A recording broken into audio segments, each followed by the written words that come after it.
We'll start today with the wild week that was in Ottawa. The Liberals unveiled their first budget of the new mandate Tuesday. Minutes later, a Conservative MP announced he was crossing the floor to join the government caucus. That MP then suggested there were more of his Conservative colleagues who might follow suit. By Thursday, another Conservative MP had a shocking announcement. Not that he was crossing the floor, but that he was resigning his seat entirely. All of that against the backdrop of a high-stakes confidence vote on the budget in the weeks ahead. The Liberals either pass that budget or Canadians could be headed back to the polls. House Leader Steven MacKinnon is stick-handling that effort, I should say, for the government, and he joins me in studio right now. Hi, Minister. Good to see you. Thank you for making the time. Great to be with you after a very interesting I was going to week. say, I'm glad that you're still here. Okay, you're in charge of negotiations more largely with other parties, and I want to start off on the subject of Chris D'Entremont. Was there any offer of anything in return for him crossing the floor? Well, I'm not privy to the specific discussions, but I can't imagine that there was. But you don't know for sure? I can't imagine that there was. Are there more coming? You'd have to ask MPs from the other side of the House. Again, I'm not specifically aware of any movement. So you as the government House Leader are not involved in any of those negotiations, just to be clear, because I'm asking because the questions to the Prime Minister this week involved him like not ruling out that there could be other conversations going on. You're not involved in them? I hear the same rumors that you do, but I'm not involved in those discussions. No. Okay, do you think that people who cross the floor should go into a by-election, and particularly this close out from an election, a general election? Well, it's never, that's not the way that it's, I mean, obviously these things are rare. They involve a great deal of courage and sacrifice by those who do it, and I say that whether it's at the provincial level or at the federal level, from one party to another. I remember an MP in our first term who got up in the House of Commons one day and announced that she was going to the other side of the House floor. She then became the deputy leader of the Conservative Party. So, you know, these things happen. They are rare. And in the case of Mr. D'Entremont, I've known him for a long time. He's a very principled man. Do you think, though, Canadians are comfortable with an election 6 months ago and the lack of an opportunity to vote in a by-election? I think back to MPs in 2019 when everyone was going through the Jody Wilson-Raybould and Jane Philpott spectacle. I remember an MP who became a minister, Marco Medicino, saying very specifically, if a member no longer supports the platform they ran on, and that platform was just 6 months ago, the respectful thing to do is seek a new mandate from voters. Do you disagree? I think that, more generally, Vashi, that people did vote 6 months ago, and they don't want to know about another federal election for a little while longer. Okay, I want to talk about another vote, and that is the one that you are most definitely spearheading around the budget. You said a few weeks ago heading into that budget you did not have the votes. Do you have the votes now? Well, again, we believe, as I've said all along, that we have a mandate. That mandate is reflected in the budget document that we presented. We do not have a majority. We're a few seats shy. And so we must have the support of other parties in the House. But as you know the same thing I do, is that the public stance of all of these parties is that they all take issue with part or all of the budget. And so we'll have to see when we return on the Monday after this Remembrance Day week where the parties have decided to end up.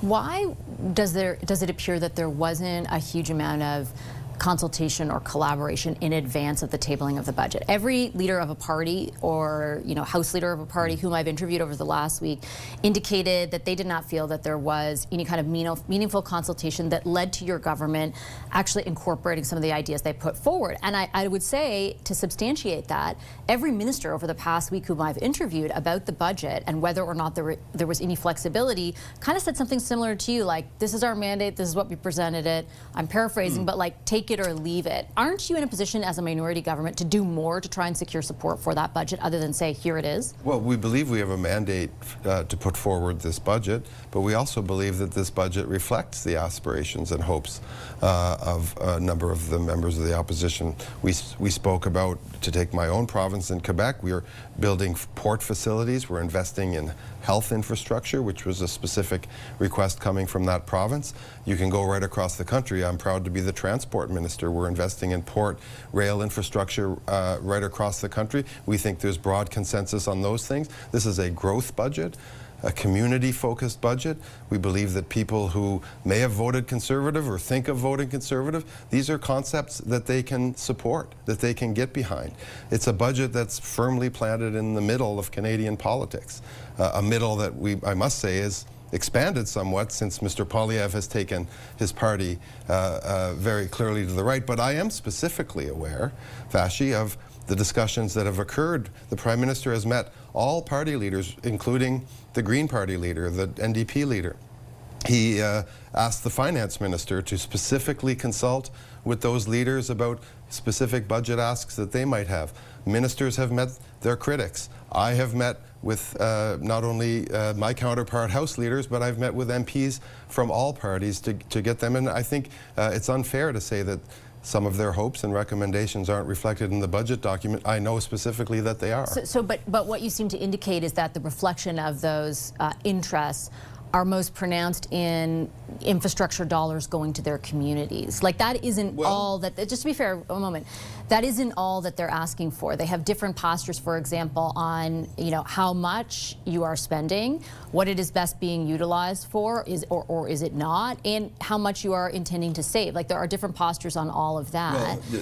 Is just infrastructure money enough to satisfy the number of Canadians who didn't vote for you? I spoke about being in the middle. You know, on one hand, you had Mr. Poilievre wanting to deprive the federal government of tens of billions of dollars in revenue and reduce the deficit. You can't do that.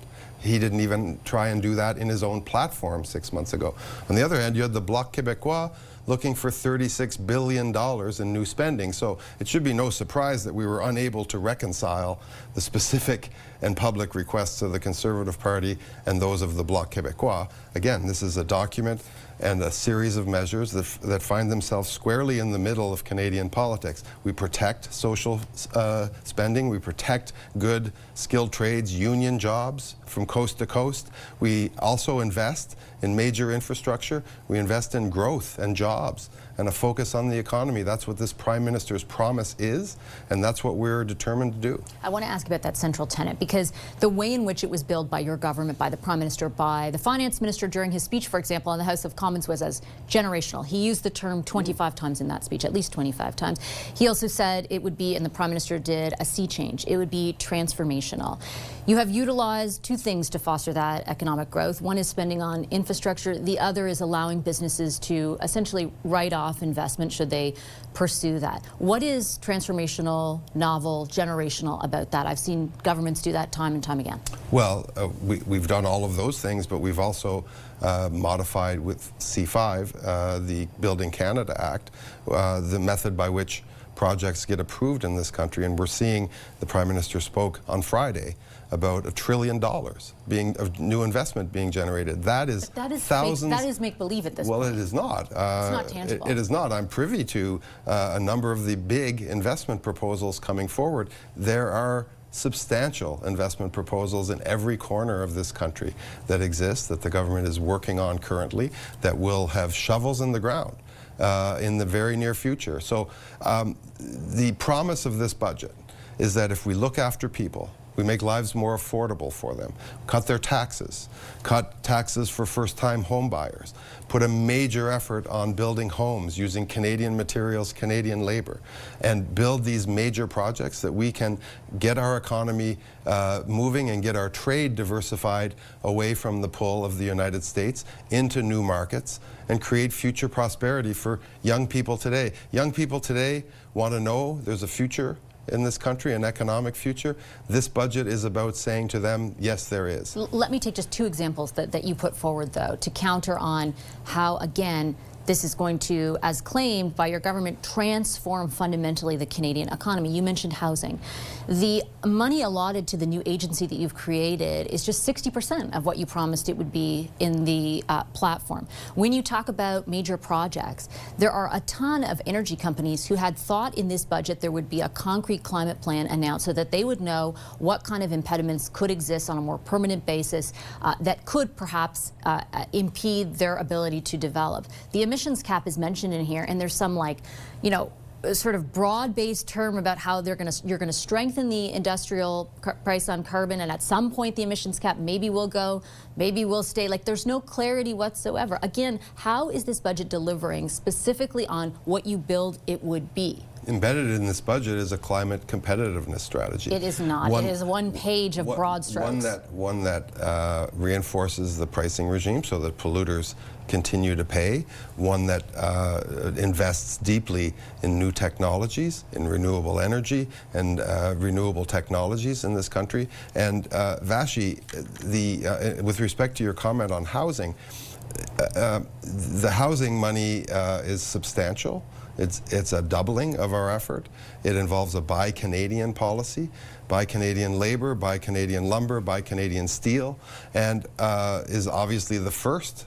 When you build a platform, it's a 4-year platform. So this is a pretty... The budget looks out over a period of time. I'm talking about a 5-year horizon. This is a pretty massive down payment on a very historic effort to build new homes in this country. My point is not to say you're doing nothing. It's to say you're not doing what you promised you would. You said you'd create certainty, for example, in the economy that would allow companies to invest at a greater rate. Saying that maybe sometime the emissions cap maybe could be or maybe not be removed does not provide that kind of certainty. Saying you're going to invest at a certain level in housing and it will materialize in a certain increase in supply and then not producing on that in the budget is not the same thing as what you said you would do.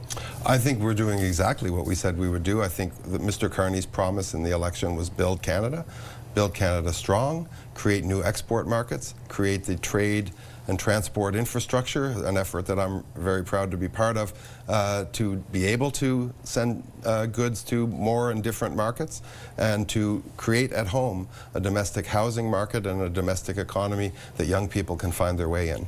I'm going to leave it on that note. I'm out of time. I appreciate your time as always, Minister. Thank you. It's great to be here. Thanks a lot. When we come back today, more on that floor crossing fallout. Nova Scotia MP, as we mentioned, Chris D'Entremont jumped ship from the Tories to join the Liberals and signaled he wasn't the only one considering making that move. Then Alberta MP Matt Genereux called it quits.